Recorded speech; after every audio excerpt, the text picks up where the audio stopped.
You know what I'm saying? So, yo, bro, I wanted to test your knowledge real quick before we start this off, right?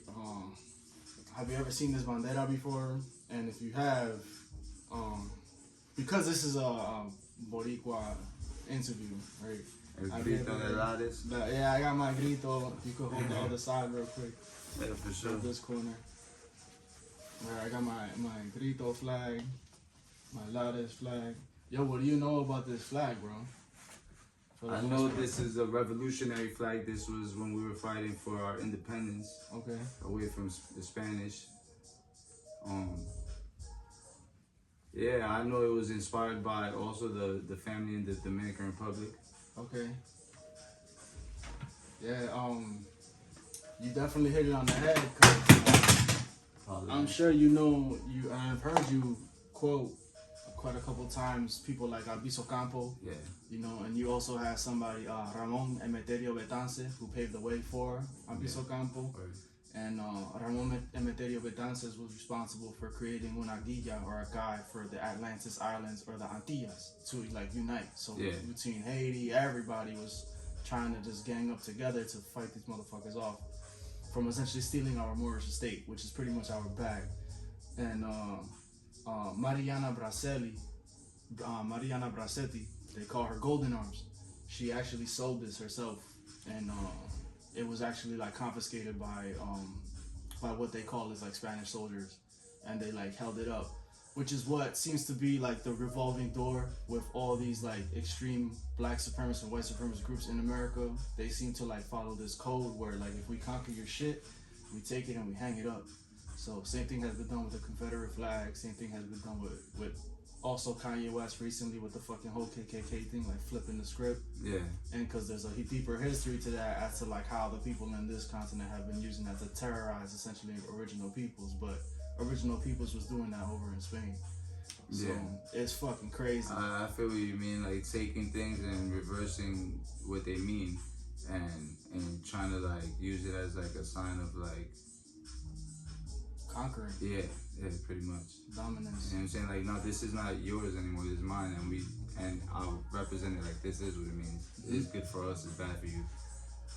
That's pretty much like, you know, one of the reasons why I wanted to bring this flag, so I could start pushing the envelope with Boricuas to kind of start seeing past, you know, nice, bro. Dang, I got this from my man Babito Rose.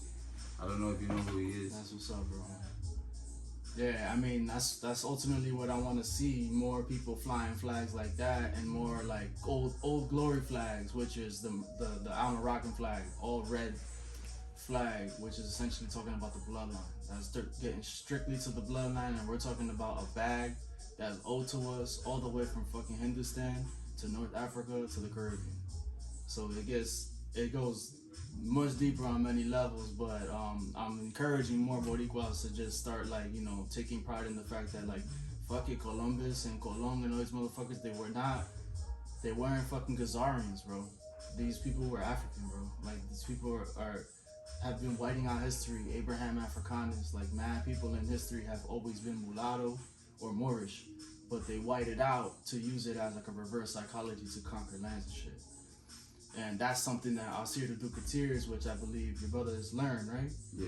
Your brother taught me. I mean, your brother was the one who actually put me onto Alcir the Ducateers, which he's extreme. He's like the KRS. If there was a Moorish KRS, it would be him. Like, you know, he's just the fucking top of the line when it comes to this knowledge shit. Like, this dude is talking about like 10,000-year-old history that people that look like me and you was still around, and maybe you just were like much more trigueño or a little more like dark because of the sun and shit.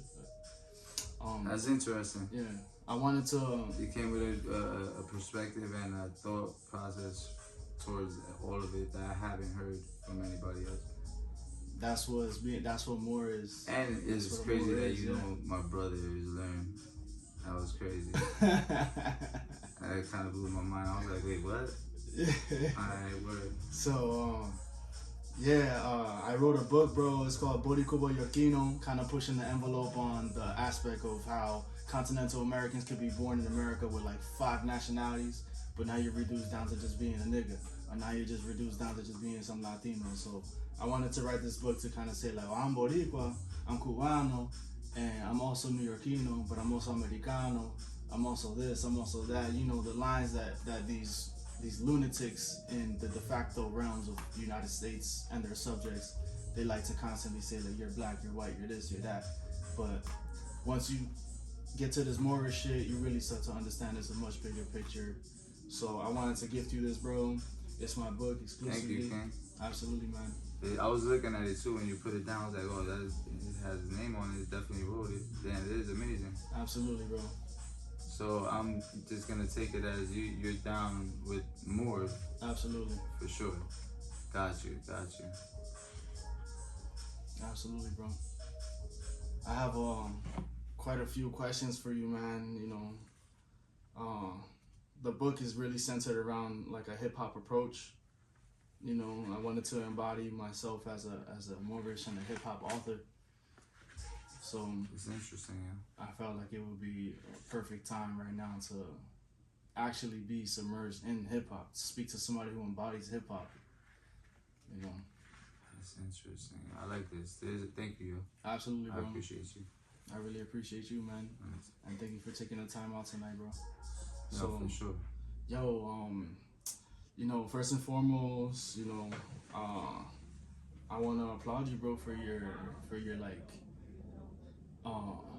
your grit and your grind to stay so real and true as like an independent and a local artist.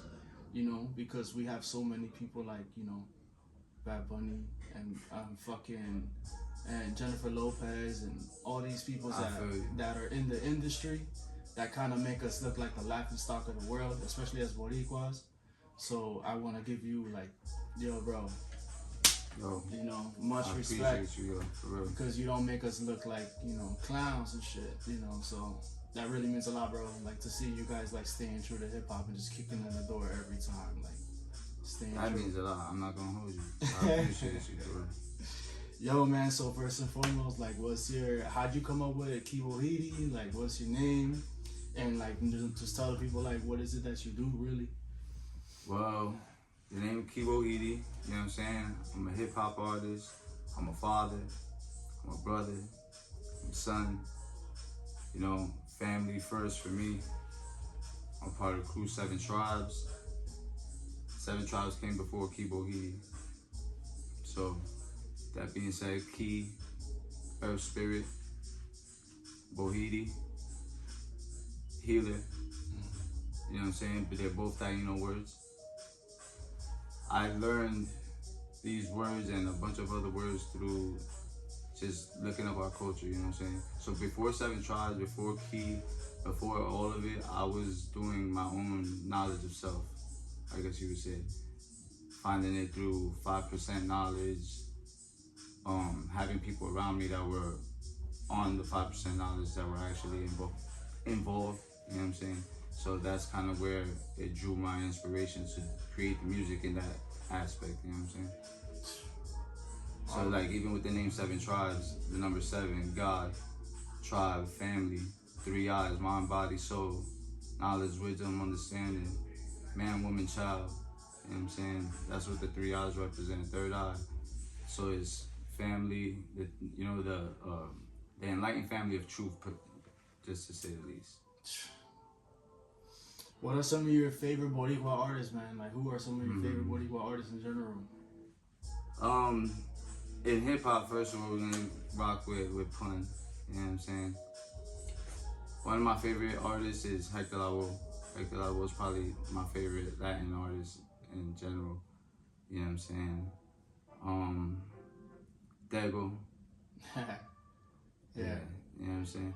I'm not too fond of like a lot of the poppier records and sounds and music, so I'm not really a fan of a lot of popular artists and stuff like that. So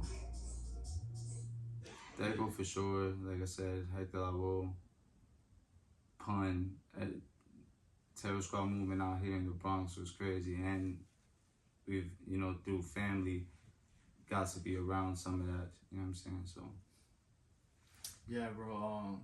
I had the opportunity. You asked me if I had gone, if I, off camera, you asked me if I was able to go to Puerto Rico at some point. And I took a very like Malik El-Shabazz, Malcolm X approach, which I heard was actually your introduction to your latest.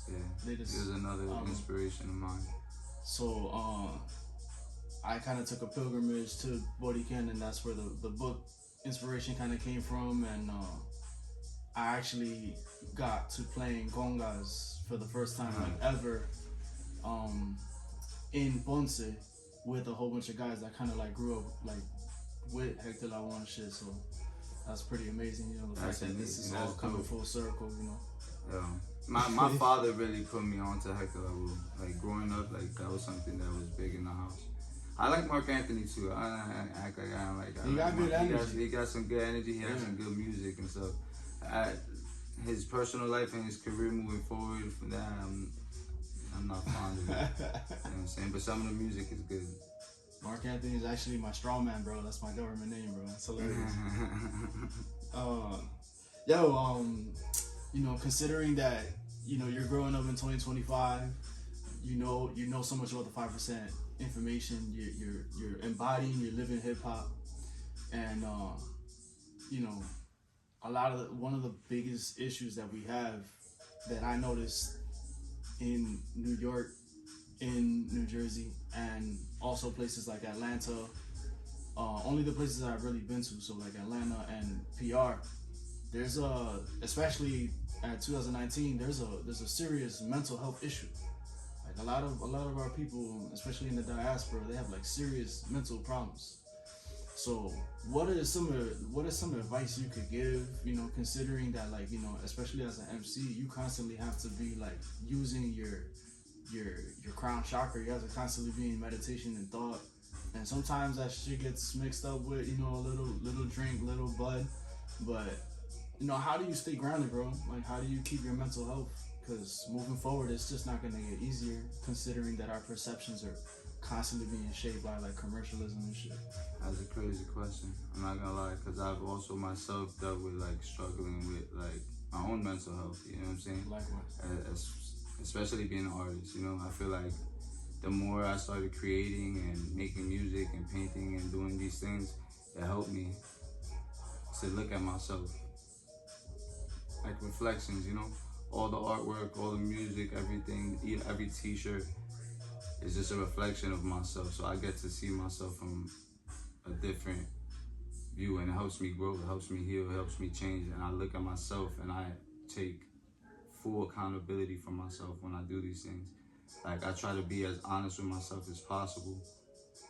And through that and in that, it's helped me a lot with my mind. Also with growing as a man, you know what I'm saying? From being a child or a teenager, going into music, young 20s, in my young 20s, going through the music, getting older, and just witnessing life, going through things personally in real life, creating. Through it all, learning about myself and being honest with myself, taking accountability for my own actions, helped me to look at everything else differently. You understand? So I guess anybody dealing with any type of mental health within themselves, you might want to look at yourself, you know what I mean? Looking at yourself, it might feel heavy or overwhelming, but it's necessary for our growth, you know? And in the growth, you'll start seeing things differently, and you can have better reactions, and your actions will reflect that. That's real, bro. So essentially, it's not easy either. Art, yeah, it is. You know, art and knowledge itself, bro. Yeah, for real. You really and smashed really, that. like, it's real internal. Everything's like real internal, and then we get our external from that, you know. So, and it's always gonna be a battle. I feel like it's another thing. Finding a balance within your, like, within the world that we're in, what we're dealing with, how we feel and how we think, and just trying to walk what you think and know. it's always gonna be a seesaw. You know what I'm saying? You're gonna have the highs, lows, ups and downs. So like our first project at Seven Tribes was Seeking Balance. For me, that means a lot. It means everything. It's like seeking balance is forever.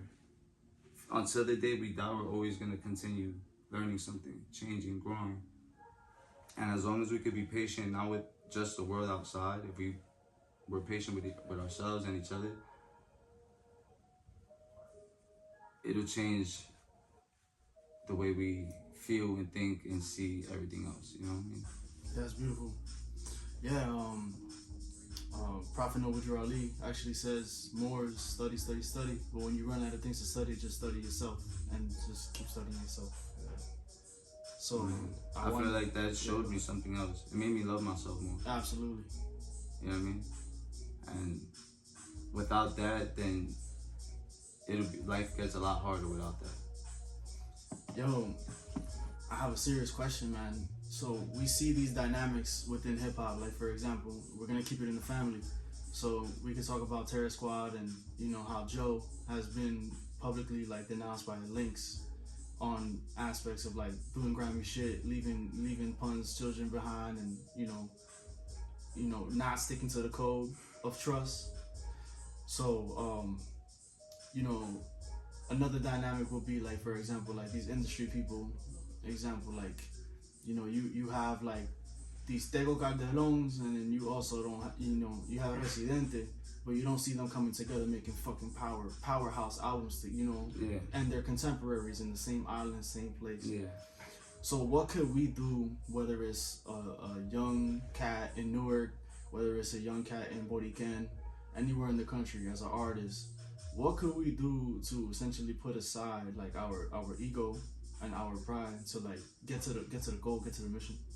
You know, have you ever been in these types of situations? I'm always in these types of situations. I feel like even here, like locally, or even when I go to other places, it's the same everywhere I go, where like is conflict amongst people, not being able to communicate with each other, and like there's no camaraderie, real camaraderie. Like it's not authentic. You know, a lot of people will fake things just to be around people and do things like that.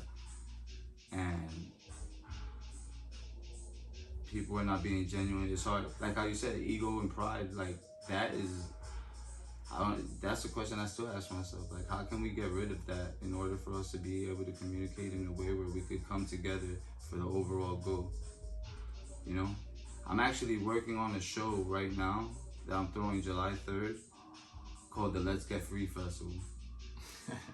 And it's literally what you're saying right now. It's like me trying to bring everybody together and putting my ego and pride to the side, because I also can say that I contribute to that. And when I'm like, you know, I'm over here with my people, we're here in this circle and we go do things, you know? But if we all got together, what it could be, how far can we take things? How much change can we, you know, bring forth if we got together in that way? So this show is like pretty much my way of trying to figure that out as well. Because I'm like, how can I get all these people in the same place at the same time to tell them what we're talking about right now? You know? And I'm not gonna be, you know, hey, yo, just come over here to the studio. Or, you know, I try to talk to people are busy, they get, you know, everybody's caught up in their lives. So I'm like, all right, I'll put together a day. I'm gonna get all the artists that I love, that I care, that I think are doing amazing things. They're independent by themselves, self-sufficiently, you know, no matter who says what, they're gonna do it, you know, and that's powerful. And they have their people too, you know. So I figure, hey, if we get together and I explain to them what I see for us, you know, and how much love we should have for each other, and how much more we can do with each other, then maybe they'll go out and, you know, and they'll see, hey, look, I'm putting the guns down, the knives down, we're putting everything down. We're putting ego to the side, pride to the side. We're gonna sit here, we're gonna talk to each other and see like, yo, this is all love, bro. There's nothing to worry about here. We could just like grow with each other because we have something bigger at hand. You know what I'm saying? So even in that. So I don't know the answer to it. I'm trying to figure it out. Absolute, absolute. Yo, man, I know you say it a lot in your music. Um, you were born and raised in Hudson County. Yeah. Yeah. How far back can you trace your lineage, like in years, in terms of like you know familial? yeah, like abuela's like age where she was I've born met my at. great grandparents. They were all born in Puerto Rico too. Yeah. Damn. Bro. So my family born over here. I'm like, I guess like what, second or third generation, or second or third, something like that. My parents were here, born here. My grandparents were not. So yeah, that's when the family started. And they came from Puerto Rico to Brooklyn. Wow. And from Brooklyn, we had a store. Well, not me, but you know, my family had a store in Brooklyn, and there's a lot going on with that. Then from when that didn't go right, they came over here, and they've been here ever since. Since like I guess like 60s. Yo, how important is it for you to go to the island? I know I saw you. I think it was a couple months back. You went to the island, and you know, like, how important is it for you to like go over there and just go to the fucking beach, bro? Like the simple things, you know, eat a coconut. Like, I'm not gonna lie. Go ahead. I go to Puerto Rico all the time. Yeah. As often as I can. I'm gonna go back for my birthday. I usually go on my birthday, but I've been going to Puerto Rico back and forth from the island since I was like 12. Like that was the first time I went over there. That's crazy. And my family still lives out there. My grandparents moved over here and then moved back. Like all my grandparents, like everybody just moved back to Puerto Rico. So I have aunts out here. That's amazing. Like that. So you got a big like infrastructure in terms of family. Yeah. That's really what's big up, bro. family. That's what's up. Yeah, that's something that I hope to like be able to create and pave the way for. Yeah. I'm not gonna lie. So if we go back, Puerto Rico, my grandparents on both sides, my mother's side, my father's side. My father's side, my grandmother is actually from St. Croix, from the Virgin Islands. My grandfather is Puerto Rican. My grandmother on my mom's side is also Puerto Rican. My grandfather on my mom's side has more Taino, like his dad's Taino, you know? So, coming from the Virgin Islands to Puerto Rico, from Puerto Rico to Brooklyn, from Brooklyn to Jersey, and I don't know, since like the early 1900s. Amazing, bro. That's amazing. I wanted to ask you, like, you know, one of the things that I noticed, you know, I got Boricua family in Harlem. At some point, we were Bronx, Brooklyn, Harlem. One of the things that I noticed in Harlem, particularly, you see a lot of people that real strung out. You got these like zombies that's just bent over like fucking fentanyl and shit. And you know, that's always been a reality. Like I've always kind of seen it, but I've never like myself even felt compelled to just partake in shit like that because I looked at that shit as just fucking crazy. Like it was mind blowing, especially like just little things like people asking you money and just seeing like just crackheads and shit like that shit always fucked with me. Yeah. Cause you know Boricuas could be mad cariñoso, like muy sentimental, and we'll give you like a fucking everything, like shirt off our back, arroz gandul and everything, you know, just to like, you know, get past the day. And one of the things that I noticed when I went to the island, I had never been offered any of these types of drugs and shit, never in my life, bro. Just bud, you know. But when I went to fucking Boriken, I was staying at a hostel. Nobody around me was fucking Boricua, bro. Like everybody that was there was totally like on some tourist shit, like just there to take a shit. Yeah. You know, and I feel like that says a lot as to like how people internationally, especially more so capitalist minded, the democratic minded North Americans look at us this way. Not as much as Asiatics, but North Americans will come to the island just to take a shit. And a lot of the times people look at our women like the same way. A lot of times they look at a lot of people. That's true. A lot of people look at us in relationships the same way. You know, oh, I want to try a Puerto Rican. You know, I want to fuck with him. It's like a joyride. So I take that really serious. And when I got to the island, I was just around a bunch of fucking tourists, and I was offered these fucking drugs.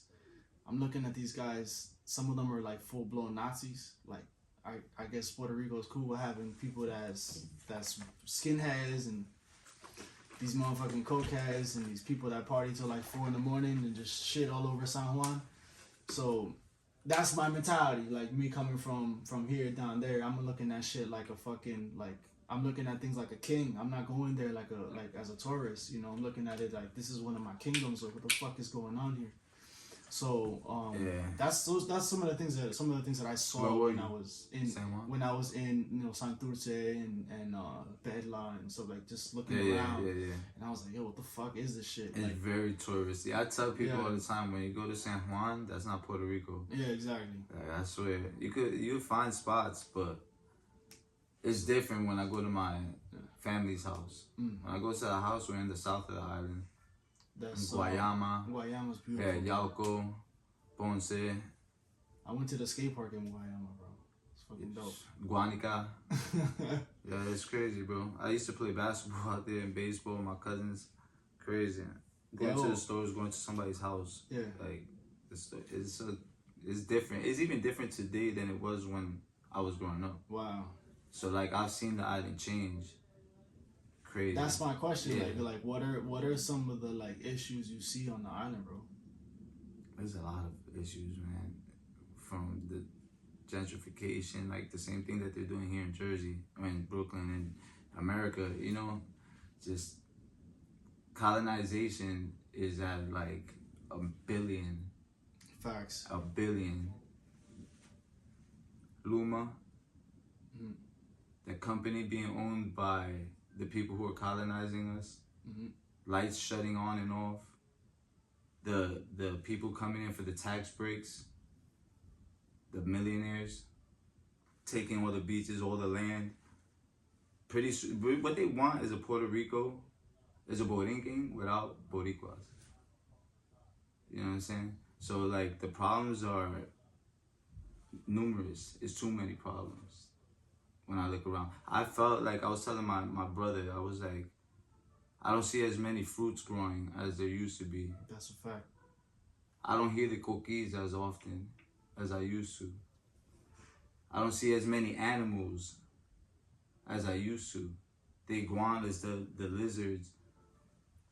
There's something that says is deep when nature's in that way. Nature's messed up. Things are not... I'm like, nah, there's a problem. There's a huge problem. Even nature knows there's a problem here. You know? But, yeah, like, to answer your question, there's so many problems over there when I go. It's kind of saddens me. Not kind of, a lot saddens me. But it's like, that's why I do what I do out here while I'm here, you know? It's like, what can we do? How can we gotta speak, we gotta spread information, we gotta get people to understand that there's something bad happening over here. Or it's just gonna continue. They look at us like, they're gonna do karaoke and get drunk. I heard Donald Trump say some shit like that. He's like, no, they just like to get drunk. It's like, we have issues that we have to resolve, and we have to resolve them within ourselves too. Yo. Our own people, we gotta love ourselves more. Facts. And we gotta love our land more, and we gotta want to be Boricua. You know what I mean? As to going back to what we were saying earlier, people assimilating to America, like they want you to assimilate to being American. And so you don't care about your culture, your land, your freedoms, you know, our food, our dances. They don't want you to care about any of that, just to change and become this. And that's what we have to stop. We have to get people to realize, like, you wake up, you know who you are? Exactly. What's your perspective on what this is called in Spanish, malientismo, or like la cultura maliente? You know, what's your kind of perspective on it? Like, is it like, you know, what you expect, or is it kind of like, yo, it's fucked up because you can go on YouTube right now and you'll see fucking Boricuas, you know, Grand Theft Autoing each other like hard. But I hear that a lot too. Like I actually, one of my people out here, he's Puerto Rican. He was born out there, yeah, raised, came out here, and when I tell him about independence and self-sufficiency and like this is what we need and things like that, he was like, "Oh, you know what you're asking for?" He's like, "These gangs, like the criminals are gonna take over everything." I'm like, "But why are you?" I'm like, you sound scared. Like if that's not your brother or your cousin or you know like your nephew or something like that, it's like, bro, even in that we have to be able to communicate with each other. You know what I'm saying? And everybody plays a part in this. Everybody. Facts. And you can't be scared about these what is. There's more powerful, intelligent, spiritually strong men that are gonna help move this forward too. You know what I mean? Women too, kids too. Mm-hmm. So you know, I don't know. Everybody plays a part. Yeah, I found it really, really like amazing, bro. And I went to a lot of graveyards when I was there, and I got to see like I learned about the Grito de Lares when I actually went to a gravesite, bro. For real? Yeah, and that's I just saw. There's also like a machetero flag.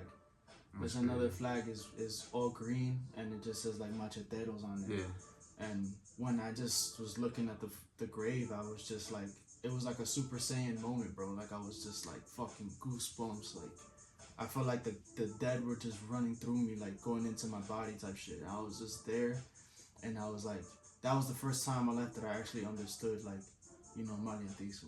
I feel you. That was the first time that it actually like hit me, you know.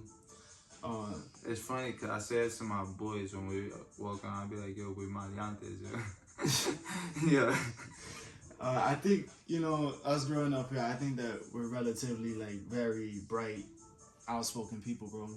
Not that malientes are not, but you know I know what I mean? Yeah. Like I think, you know, we're cut from a completely different cloth, and that's something that I had to learn how to accept. And like I said at the beginning, like we're embodying hip hop, bro, like to the highest level. Like I set up my career with this book to be somebody like I'll be so when I'm 70. Oh, yeah. You know, so I'm already, you know, and you're gonna be on that level too. This is really interesting. I didn't expect like for us to have this type of I didn't know what to expect because we don't know each other before this, you know. Yeah. So this is dope. Yo, if you could tell yourself something, that's essentially what my book is about, like talking to myself with all the knowledge that I got from the Moorish perspective, just talking to myself as a young Hudson County growing, you know, adolescent, like what would you tell yourself now that you know everything that you know now? Like what would you tell yourself like when you was like 8 years old, 10 years old? Besides besides like investing fucking Bitcoin and shit like that. Nah. Go ahead. I would tell myself to not be scared. For real. Because younger me was very shy and scared and nervous. And there was things that I should have just went and, like, I should have just lived my life the way I wanted to live it. You know what I mean? From the moment that, from those moments. You know what I'm saying? Instead of waiting for so long. So I would definitely tell myself to, like, not be scared. Don't be scared. Do what you gotta do and live your life. And don't care what nobody gotta say. It don't matter. And I'll tell him to listen to his parents. And yo, listen to your mom and dad. Yo, what do you think the future entails for just the diaspora of Boricuas in general? Like, what do you think it's gonna look like in 50 years? Like, future shit, like, what is it gonna look like? What I hope people start gaining that knowledge of self, of who we are and what we are, and want to go back home, you know, and take the land back and become independent, become self-sufficient, learn how to be ourselves again, you know. I would love for that to be the thing in 50 years, you know, where everybody, and we have our independence away from America, and things are growing, you know, and we got rid of Luma. You know, if I don't know, yo, 50 years is a long time. Yeah. And the way, the way things are going right now, I'm gonna stick with what I hope, because if things are go, I don't want things to be bad in the future. 50 years from now, we have a chance right now to change history. Yeah. Within these years that we're in right now, to change history for our future, and for our kids' future, and our kids' future. This is the time right now. Absolute. For real, because that's why it's hard to answer that. It's like a couple years ago, I'd be like, "Fuck, we're fucked off," And then like today, I feel very hopeful about what things can be, because I feel like people are really like waking up and feel powerfully and like feel very strongly about what's happening and want to do something. And I'm seeing things happen. Even you coming here, I would not have this conversation 10 years ago, 15 years ago, here in this neighborhood. It wasn't even a thing, I swear. It was like a me in my head thing, you know what I mean? By myself. Now it's like people, I see something bright for us. Hopefully, like I said, people come back home, keep the land in the family, grow the island together, get away from being a state or what we are right now. The Commonwealth is not it. Being an independent and everybody just really representing the way we should. Yo, last question, man. Is there anything you want to bring to people's attention worldwide, or anything in general that you just feel like you just want to get off your chest? It could be, some Philistine shit, something that, you saw on the island, or anything. Just anything in general. I just feel like everything we just spoke about is like very it, you know what I'm saying? From getting away from being drones and robots ourselves. They're already building robots and AI and all of these things that's happening. As a humanity, we have to get back to being human. And that's really what I want to say. We need to be human again. If we don't get a hold of ourselves and understand our ties with nature and to each other and things like that, we're going to lose ourselves. We're going to lose everything, and that's not what we want. There's examples like Palestine, Puerto Rico, Hawaii already got taken over, like it's happening all over the world. The Congo, Sudan. We have to learn how to be human again and care about each other, love ourselves, and stand up for ourselves. Be fearless. That's all I want to say. Yo, bro. Appreciate you, man. I appreciate you. Absolutely.